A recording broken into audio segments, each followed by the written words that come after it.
Wandering is one of the most common behaviors associated with Alzheimer's disease. Residents may wander even in familiar places. They can become lost and wander away from the community. They can intrude in other resident living spaces. Wandering can happen at any point during the progression of the disease, so it's important that as care professionals we never label a resident as a wanderer. Any resident diagnosed with Alzheimer's or related dementia could be a potential wander risk. Wandering residents are typically residents who are walking aimlessly throughout the community. Usually residents with a dementia diagnosis have a higher potential for wandering, but residents who are also confused and disoriented may wander aimlessly.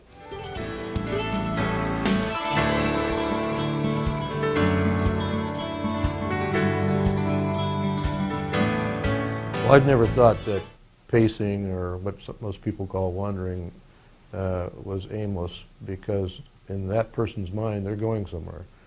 And we may not know where, and they may not be able to tell us, but they're on a mission. And which is fine. I mean, trying to interrupt that is really trying to take away their own right and dignity to pursue whatever they think they're doing.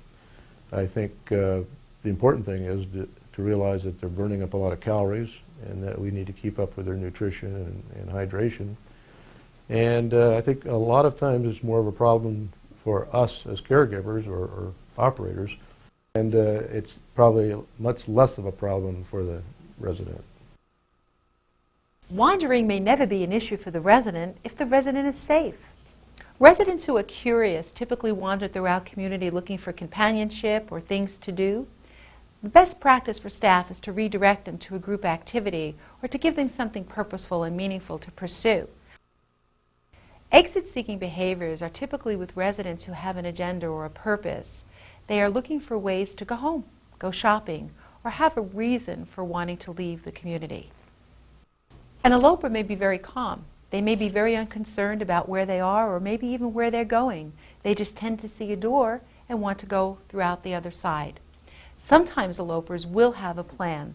They intend to perhaps catch the bus, go shopping, meet their husband for lunch. Typically a runaway may be someone who has higher anxiety, is very determined to leave, may have a purpose and an intent to exit the community, may be angry and anxious, may also believe that they're being held in the community against their will.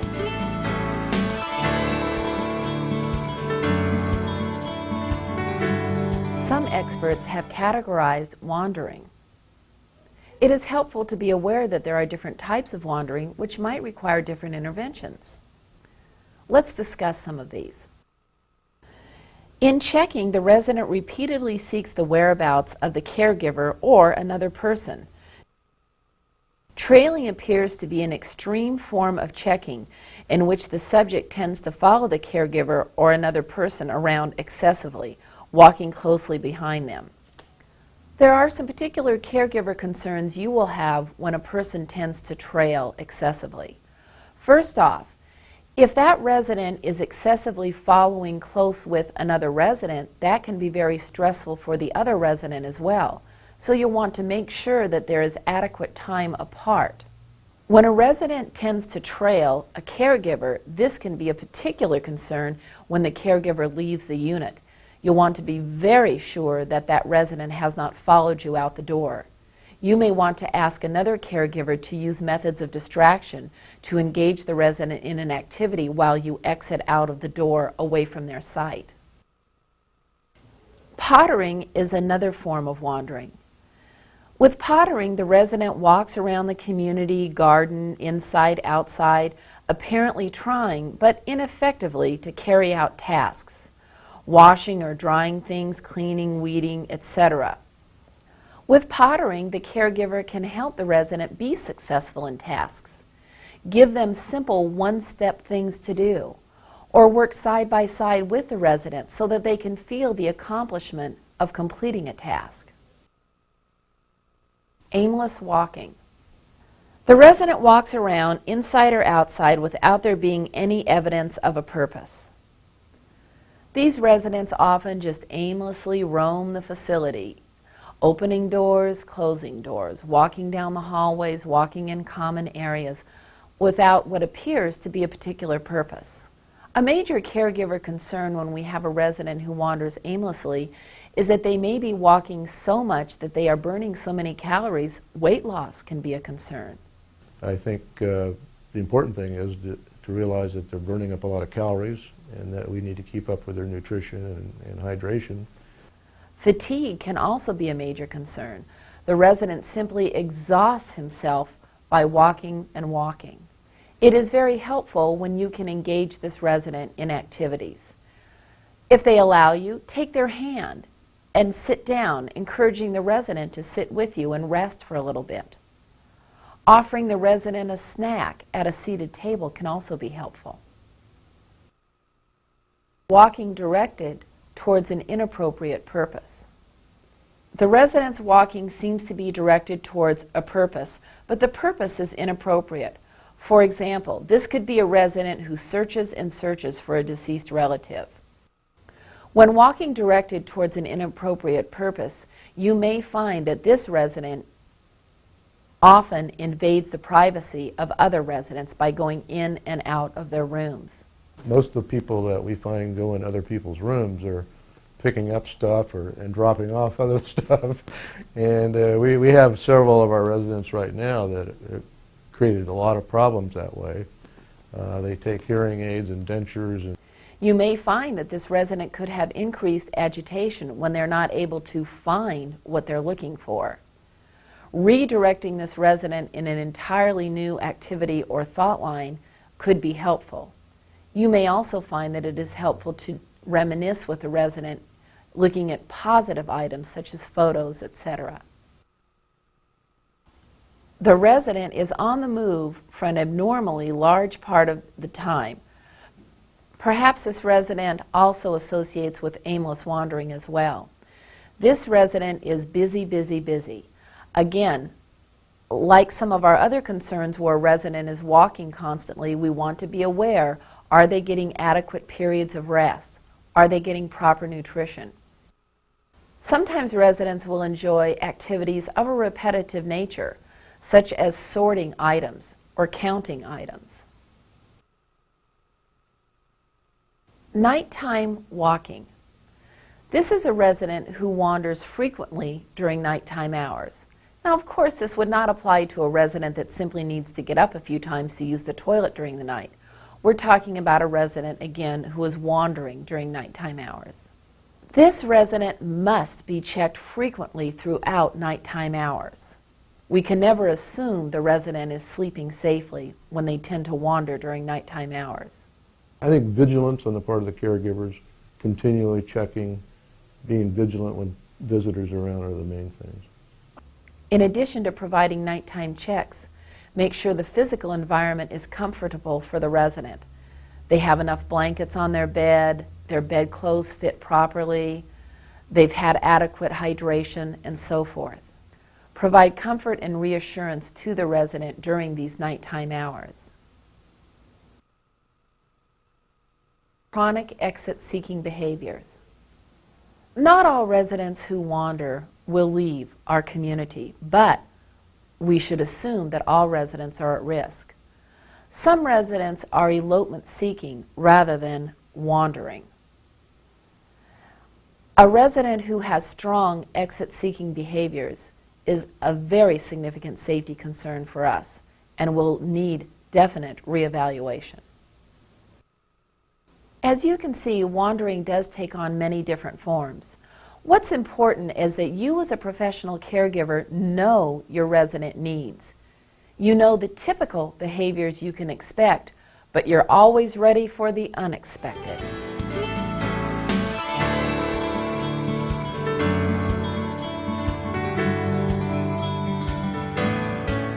It's always important during the assessment process to ask the family about the history of the resident. Do they tend to stay with their loved one as a companion when they're walking through shopping, for instance, or getting in and out of cars? Or perhaps do they intend to wander off? Has there ever been any history of wandering? Has the resident ever exhibited or exclaimed that they would like to leave a certain area? All this information needs to be collected during the assessment period to better prepare for when the resident arrives at the community. Learn as much as you can about your residents' past so you can see how that might influence their behavior today. What kind of job did they have? Did they have any particular lifelong routines? Well, of course, we do have pre-screening with the family, and we try to go into the home to actually observe the person ourselves. We get the physician's report. And then again, we try to be sure they have the right diagnosis. I mean, do we have a younger person with frontotemporal dementia? If we do, we kind of know what to expect. How the resident typically spends the day is very important. Observation, monitoring, knowing the resident's pattern, and also learning about the triggers which may trigger a resident to getting up and moving about aimlessly or perhaps even attempting to elope. What is most important, however, is that the staff does not become complacent in always expecting a resident to do the same thing. Gather as much information as you can about the resident. Chit-chat with the resident and listen to what they have to tell you. Speak with family members. Look in the activity portion of the resident's chart. All of this can be very helpful. Sometimes there are triggers that are unannounced or unidentified which may make a resident get up and suddenly decide to leave. Usually the triggers are established from something emotional that the resident may be experiencing. Maybe having discomfort. Maybe they think they see somebody they know and want to follow after them. Maybe they hear a loud noise and become frightened. These are things that again have to be observed for the resident's response. Increased wandering behaviors may occur at certain particular times throughout a community's day. It's always important for staff to be aware during high peak times, such as during entertainment when there may be larger crowds or increased noise levels. Wandering also may occur after meals or perhaps during shift change. These are high times that staff needs to be alert on the floors and monitoring their residents very closely. I think for us in our secured perimeter buildings, we have to always watch the exits. I think the biggest area where we have trouble is when visitors come and they don't know who's a resident and who's a visitor, and they're pretty good about trying to follow you out of the building, and so you have to watch that. We also say when people come to work at the building, whether it's the gardening people or somebody working on the building, caregivers be very careful to watch the residents then.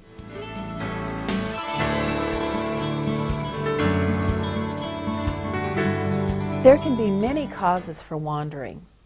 Let's look at some of the common causes we might encounter when caring for our residents. The first being unmet physical needs. A resident may be hungry or thirsty. They may be in search of something to eat or drink. The resident may have a physical discomfort, such as the need to go to the bathroom, and they're looking, but they're unable to find the toilet. Past behaviors and routines can be another cause of wandering. For example, a resident may have had a lifelong established pattern of meeting a certain responsibility at a certain time each day. And so when that time occurs in the community, they may be seeking to meet their responsibility. They may not like the particular activity that's being offered in the community at that time. Or maybe it's a downtime in the community, but they need something meaningful to do during that period. Remember, residents' needs do not always exactly match our activity schedules, so we need to be able to improvise and meet each resident's need. Wandering may be related to anxiety or fears. Whether or not it's real or imagined, it feels real to the resident and can cause them discomfort. A resident, for example, that's having hallucinations or delusions may be far more apt to wander about the community. Stress can also be a cause for wandering. And you know that stress can come from the resident or even from us as care professionals. If we come to work with an attitude, maybe we brought concerns and worries from home into the facility with us, that can actually rub off on our residents. You may see their increased behaviors related to agitation simply because of our attitude at work. That's why it's important that we create a pleasant environment for the resident. Sometimes residents have stress related to being rushed to get ready for an appointment, or they may have a physical demand such as receiving a bath or personal hygiene or grooming can sometimes increase their stress level. You can even have stress that is related to very pleasant events. For example, maybe a resident has had several visitors that morning, their grandchildren, their children, friends. While it was great to see all of those individuals, at the same time, it can increase the resident's stress level, thus increasing their propensity to wander. Medications and treatments can even have an effect on wandering. I think it has its place. I also know that it's our biggest problem in our buildings. Polypharmacy continues to be an issue, not only the various drugs, but the amount that are administered. Most dementia patients do well on pediatric doses instead of adult doses. If you have any questions or concerns that maybe a medication is causing problems, speak to your supervisor or the resident's physician. Your pharmacist is also a good resource.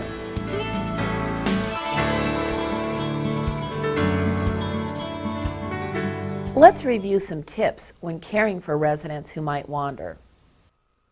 Place nightlights throughout the facility. This helps the resident identify certain rooms, particularly the bathroom if they're looking for the bathroom during the nighttime. Remember to keep medications and toxic substances secured at all times. Reduce noise levels. Don't forget the high noise level times during housekeeping, particular activities, and meal times. Sometimes there can be triggers for wandering. Learn what those triggers might be. For example, some residents are uncomfortable when a lot of residents gather together. Maybe there's a particular activity going on in the activity room and there's lots of residents coming in and getting seated. Some residents feel uncomfortable with that, and that's a prompt for wandering. You may wish to engage that resident in a different activity that they would enjoy more. Make sure your outdoor patio areas are safe and intriguing for a resident, yet safe to provide resting places and things of interest for them to pursue.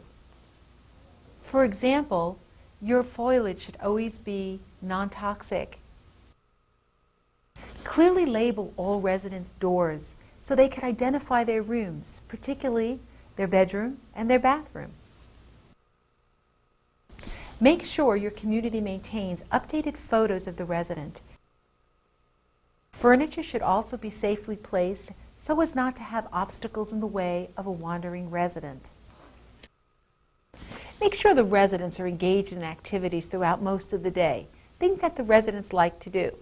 Even a short walk in fresh air could be very refreshing for the resident. Sometimes we have many activities concentrated during one time period, but there are long stretches where activities are not going on. Always keep your resident engaged in meaningful activities. If you have a few residents who are wandering at the same time, it may be a good opportunity to organize a health walk.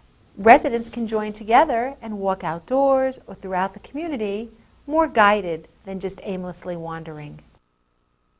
Observe your residents for patterns of wandering. Some residents may have a particular time of day when wandering is more prevalent.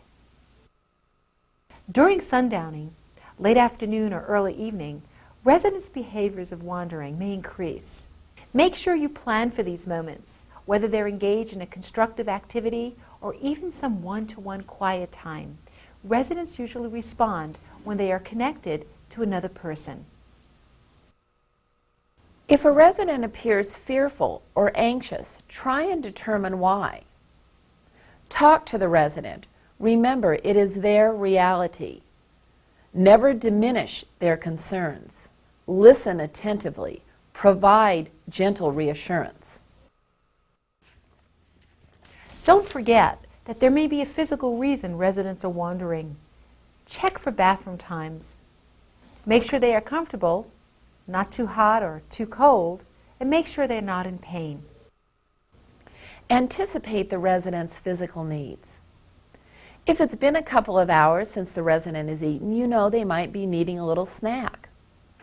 If it's been some time since the resident has used the toilet, Offer to escort the resident if necessary.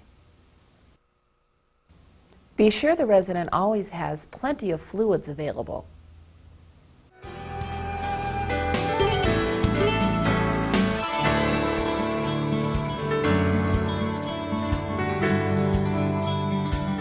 If a resident is trying to leave and already at the door, it's real helpful for the caregiver to approach the resident in a gentle, calm manner. Try to redirect the resident to something that may engage their attention. Perhaps it's a snack, perhaps it's something to do, or perhaps it's to walk to a particular destination. Usually the resident can be redirected easily. If there is a moment that a resident becomes agitated, is insistent, or perhaps goes through the secured area, it's always best for the caregiver to remain calm and continue to accompany the resident. At the same time, it's very important that that particular caregiver contacts staff to ask for some backup support if necessary. The simple things are, don't approach the person suddenly. Try to approach them from the front so they see you.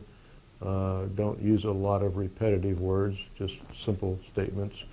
Attempt to redirect the person by bringing a subject that they love to talk about. Of course, other things like, of course, in the late afternoon, being sure they're hydrated, have proper nourishment, and try to redirect them to a quiet place where they can settle down. One technique that is very successful is to use what we call change of face. A new caregiver can approach the wandering resident or the resident with an intent to elope, to join her, maybe invite her to something friendly and social. Typically, the resident will respond to that new voice and new face and may be very willing to accompany them. The original caregiver can then slowly back away and remain nearby for support. Okay. A big smile, a message to the resident that you're happy to see them, is always one way to get the resident's attention. Inviting them to join you, perhaps to an activity, perhaps to share a meal, is always a welcoming thought for a resident. Sometimes asking for the resident's help or assistance in doing something together will have a resident be very cooperative and return to the community with you. Offering the resident time to share a favorite hobby, make a phone call, take a walk, perhaps look at the family album, would be very helpful. Bringing up familiar names, familiar items or places, engaging the resident in conversation that is meaningful to them. Keeping the resident engaged in a meaningful conversation may provide the resident a different focus from eloping. Disagreeing with the resident at the time the resident wants to leave usually doesn't work. Gentle and calm demeanor is most important. Things like, "You can't do that," "You can't go there now," usually irritates the resident and may make them more intent on accomplishing their goal. Careful on any physical approach. A resident who becomes highly agitated may easily turn and swing. If we are wanting the resident to be with us, it's always good to gesture or perhaps offer your hand and ask the resident to come with you. Never pull or force a resident away from the door. And please do not block the door, as that is restraining the resident.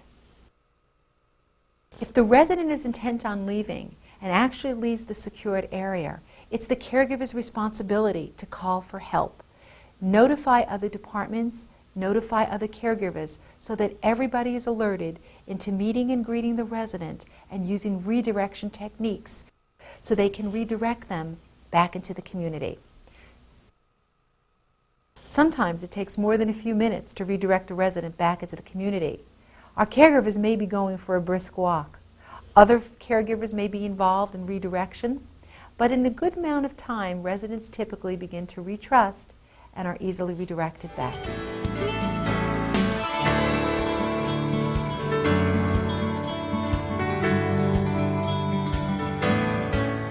Remember, to safeguard your residents' well-being, Monitor their whereabouts at all times. Make sure you implement a safety check program where residents are periodically accounted for throughout the day. Make sure that change of shift time is calm and that most residents are engaged in activities to deter from the confusion. Make sure residents are led to the bathrooms after meal times or to a group activities so they don't wander aimlessly from the meal. And most important, make sure that resident safety is #1 on your agenda throughout your caregiving day. Caring for persons who wander is always a professional challenge.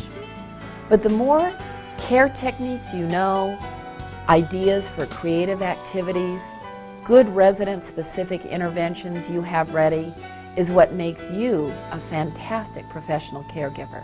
Much success to you as you care for persons who wander.